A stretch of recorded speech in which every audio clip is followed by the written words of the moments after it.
जी अस्सलाम वालेकुम class.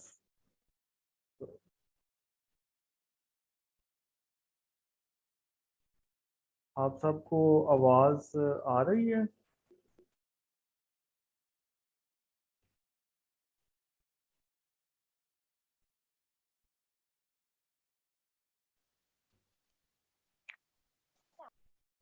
Ji good afternoon and अस्सलाम वालेकुम टू ऑल। आप लोगों को आवाज आ रही है मेरी? Yes sir. चलें स्टार्ट करते हैं जी। आज का जो हमारा लेक्चर है वो स्टार्ट करते हैं। तो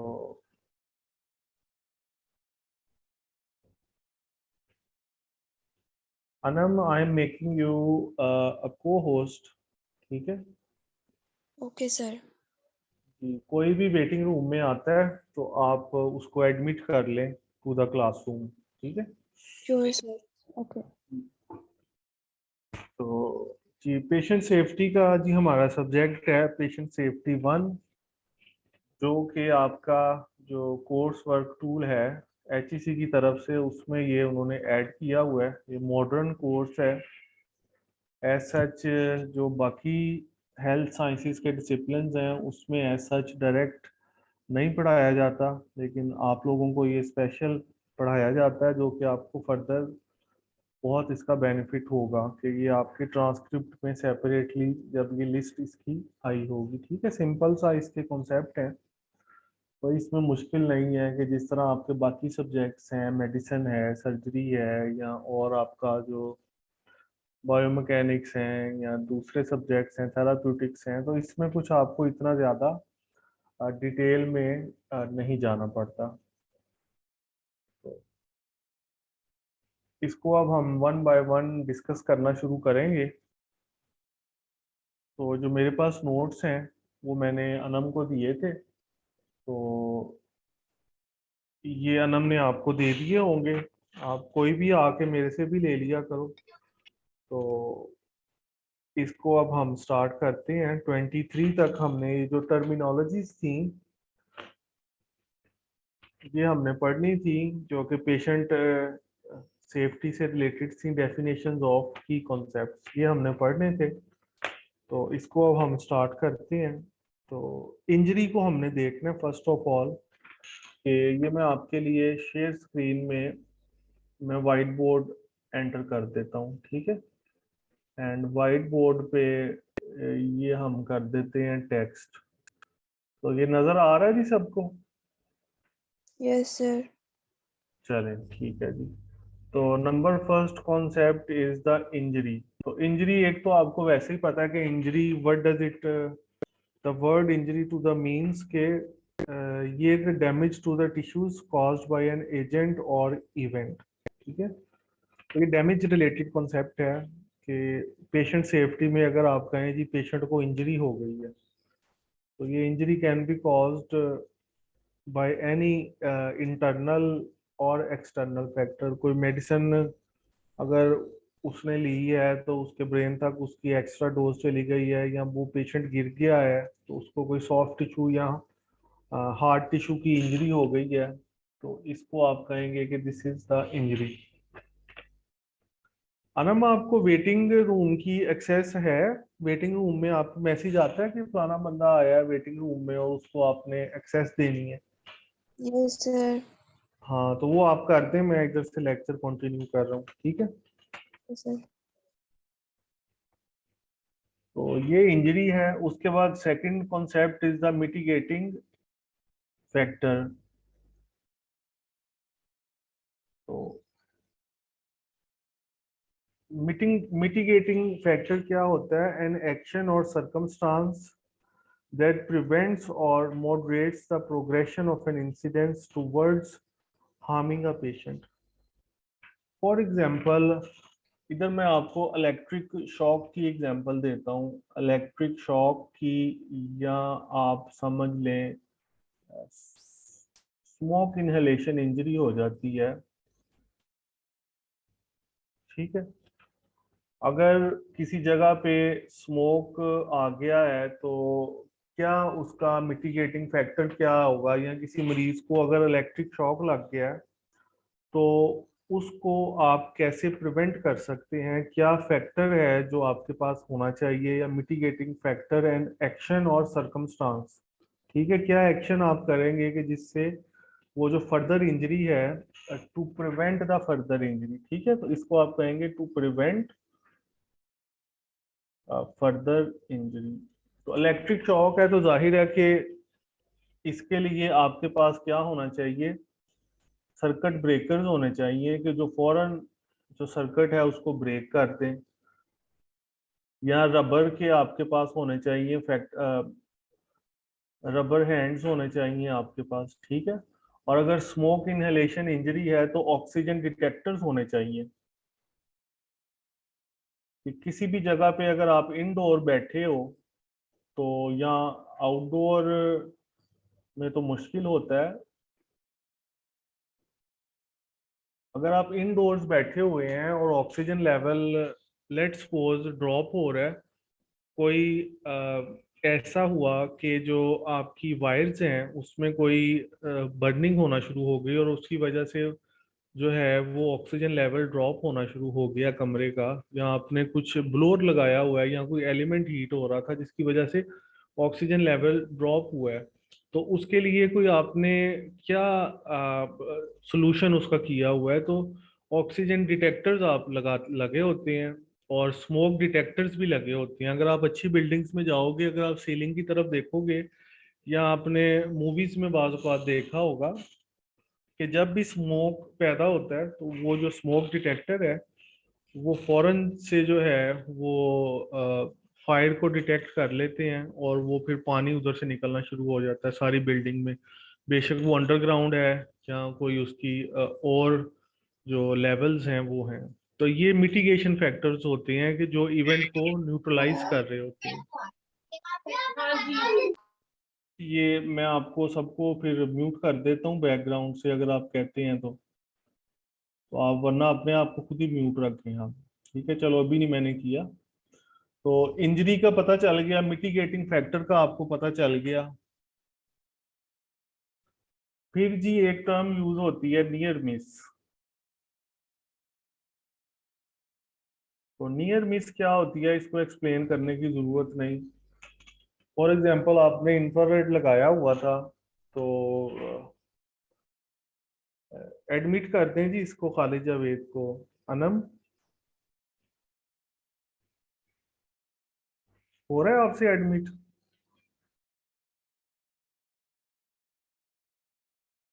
आई think you don't have the access to.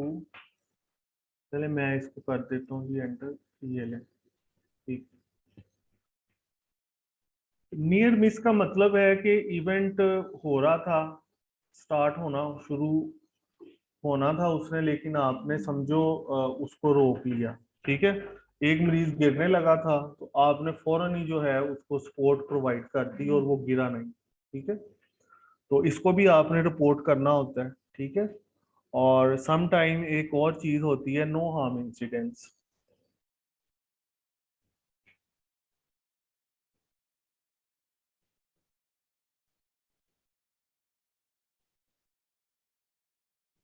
तो ये इसने रेज हैंड किया है, तो हम पॉज करते हैं और हम पार्टिसिपेंट्स तक जाते हैं। पार्टिसिपेंट, और किसने रेज हैंड किया था? खालिद ने। जी खालिद, अगर आप कुछ कहना चाहते हैं, अगर आपको कुछ समझ नहीं आया तो you can add.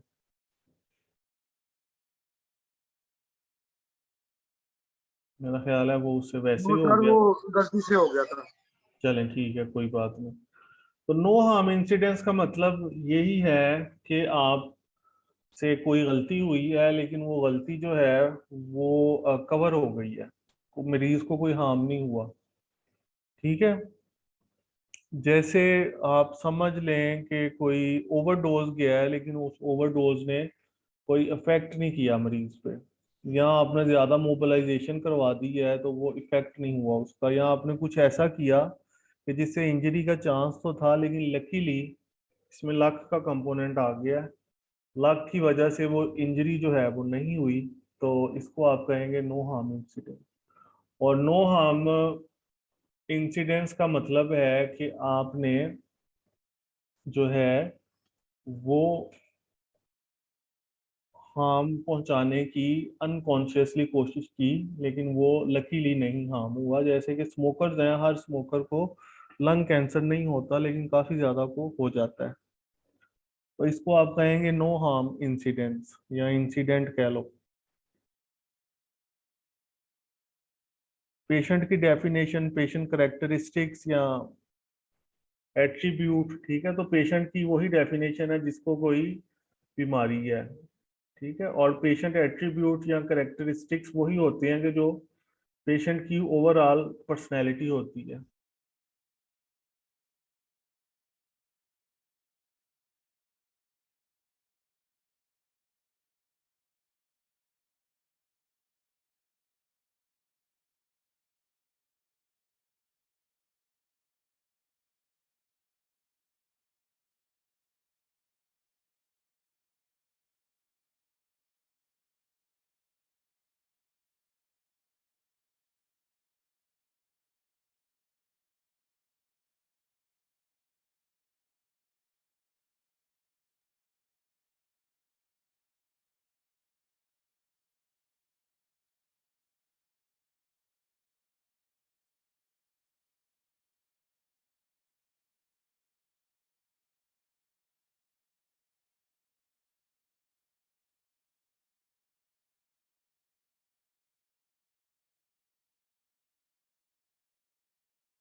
Can you hear me now class?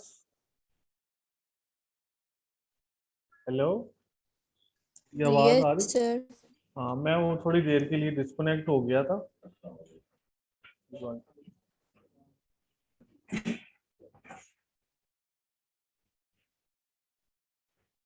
तो ये मैं आपको नोट्स जो है ये मैं एलएमएस पे आपको सेंड करवा दूंगा, तो ये आप उधर से देख लीजिएगा।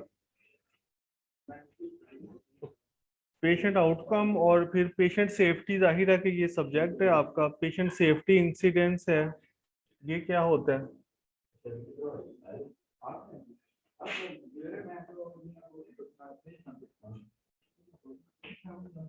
तो पेशेंट सेफ्टी इंसिडेंस, कि आपने पेशेंट सेफ्टी के लिए क्या आपने इकदाम किए हुए हैं, और आपके जो इकदाम है उनकी वजह से पेशेंट कैसे उससे बच गया है, ठीक है। An event or circumstances that could have resulted or did result an unnecessary harm, ये इसमें, ठीक। दूसरा है कि प्रिवेंटेबल जो चीजें होती हैं जिनको हम प्रिवेंट कर सकते हैं, ठीक है। प्रिवेंटेबल वर्ड का मतलब सिंपल सा है कि things that are preventable. Clinic में ये कैसे होंगी? अगर चाइल्ड है तो आपने क्या करना है कि कीप शार्प ऑब्जेक्ट्स अवे। अब बच्चे के हाथ में आप छुरी तो नहीं देंगे ना, उसने तो मुंह में डाल देना, या फोर्क तो नहीं देंगे ना, वो तो उसको बड़ी इंजरी कॉज करेगा। बच्चे की आदत है, उसने हर चीज को मुंह में डालना है। तो keep sharp objects, medicine away. तो ये है जी आपका प्रिवेंटेबल चीज, ठीक है। फिर है जी रिपोर्टेबल सर्कमस्टांसेस। तो रिपोर्टेबल सर्कमस्टांस ये क्या है, ये आप देख लें।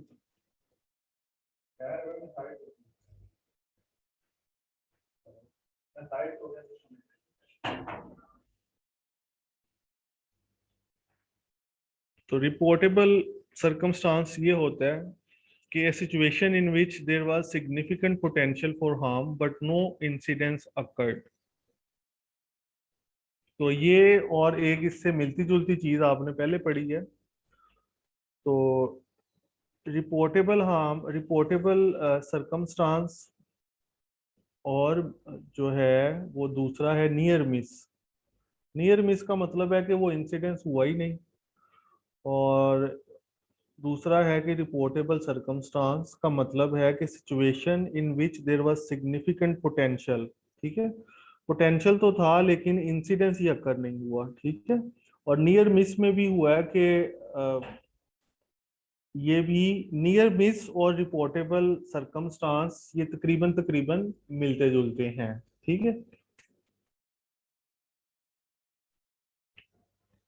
ये मैं दोबारा लिख देता हूँ। नियर मिस, नियर मिस का मतलब आप समझ सकते हैं, एक चीज लगी है, हिट हिट हुई है बट नो इंजरी। नहीं, डिड नॉट हिट।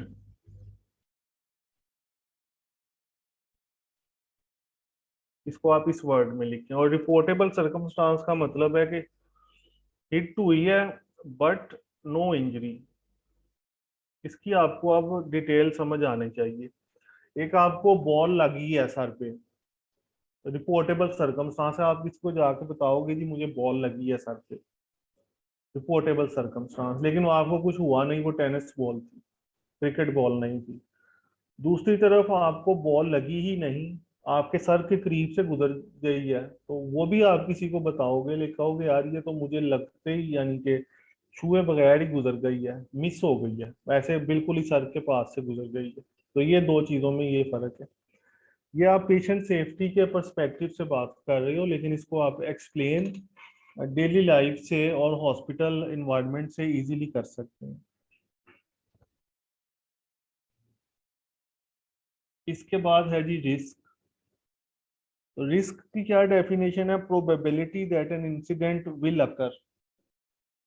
ठीक है, अब आप रिस्क का एलिमेंट आप कहती हो यार मैंने अपने क्लिनिक में रिस्क रिस्क का एलिमेंट हाई किया हुआ है।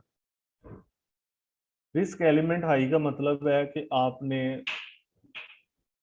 सरफेस स्लिपरी की है, सरफेस स्लिपरी करने से आपने गिरने का रिस्क इंक्रीज कर दिया है। सेफ्टी का क्या मतलब है? सेफ्टी का मतलब है कि रिडक्शन ऑफ द रिस्क, ये आप सेफ्टी कर रहे हैं।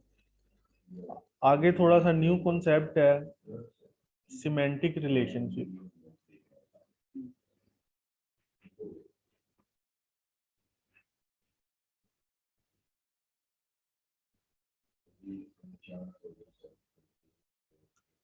तो सिमेंटिक रिलेशनशिप होता है the way in which things are associated with each other on the basis of their meaning. ठीक है, जैसे सिमेंटिक रिलेशनशिप है, एक फ्रैक्चर हो गया, अब इसके साथ अब आपने क्या देखना है, इसमें तीन चार चीजें इसकी मैनेजमेंट से रिलेटेड हैं, उनमें आपस में रिलेशनशिप है। इमोबिलाइजेशन होगी या उसकी सर्जरी होगी। ठीक है, पेशेंट सेफ्टी के पर्सपेक्टिव से आप देखते हो कि जब स्पोर्ट्स ग्राउंड है, स्पोर्ट्स ग्राउंड में कोई इंजरी होती है या कोई रोड ट्रैफिक एक्सीडेंट होता है, आरटीए, सबसे पहले क्या किया जाता है? सिक्योर करते हैं स्पाइन को, क्योंकि एक रिलेशनशिप होता है फ्रैक्चर का विद डिसेबिलिटी के स्पाइनल कॉर्ड आपका बच जाए। इमोबिलाइजेशन करते हैं, तो ये एक सिमेट्रिक रिलेशनशिप होता है कि जो वर्कर्स को समझाया जाता है, एक एसओपी समझाए जाते हैं, आपने इन इन पैटर्न पे चलना है। ये नहीं कि मरीज गिर गया उसको गोद में उठाया और हॉस्पिटल लेके भागे, वो गिरने से उसे इतनी इंजरी नहीं होनी जितनी गोद में उठाने से हो जानी है। तो ये एक सिमेंटिक रिलेशनशिप है जिसको आपने समझना है।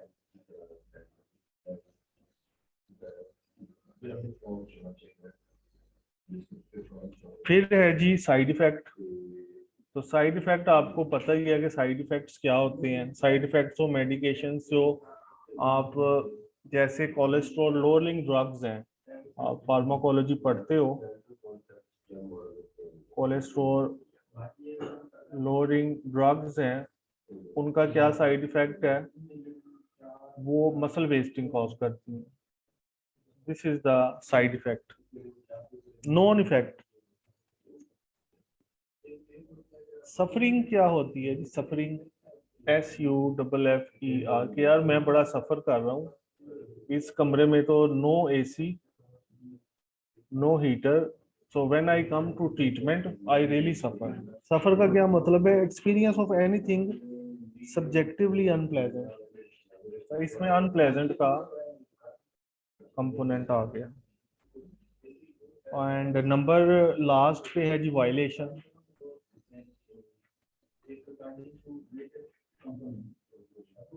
Violation, what is violation? Is patient safety कि आपने स्पेसिफिक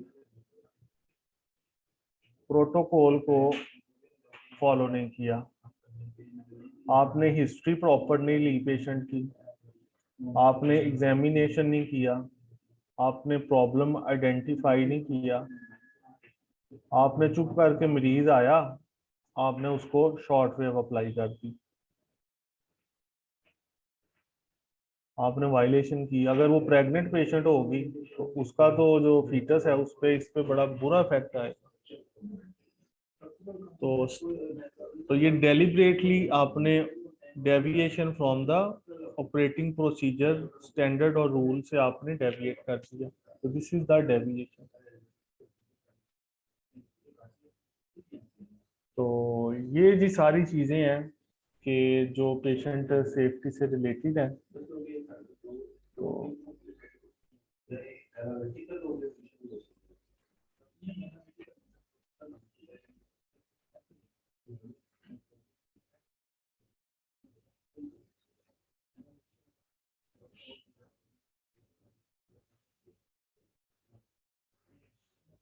जी, तो अभी तक का जो हमने पढ़ा है 39 टर्म्स हमने पढ़ ली हैं।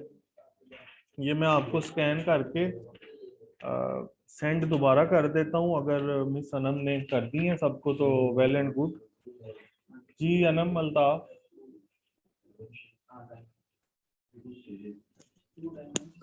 सर फॉरवर्ड कर दी हुई है। चलें ठीक है जी, आपने अगर कर दी है तो वेल एंड गुड।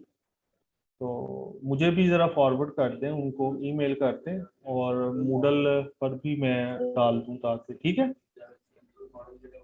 ओके मुझे सर। भी ईमेल कर दें। हाँ जी, ओके जी।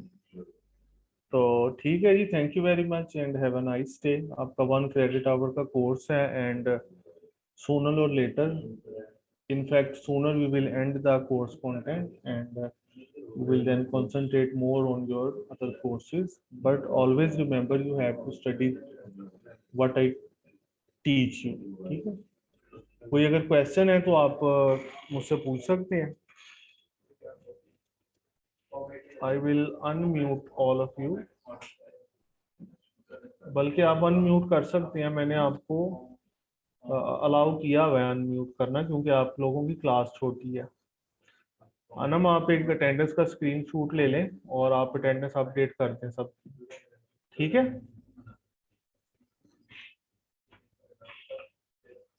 अहमद आप भी ले लिया करो, 2 चेक अच्छे होते हैं। जी सर ले लिया। ले लिया तो चलेंगे, ठीक है जी। Thank you very much and have a nice day. अल्लाह हाफिज।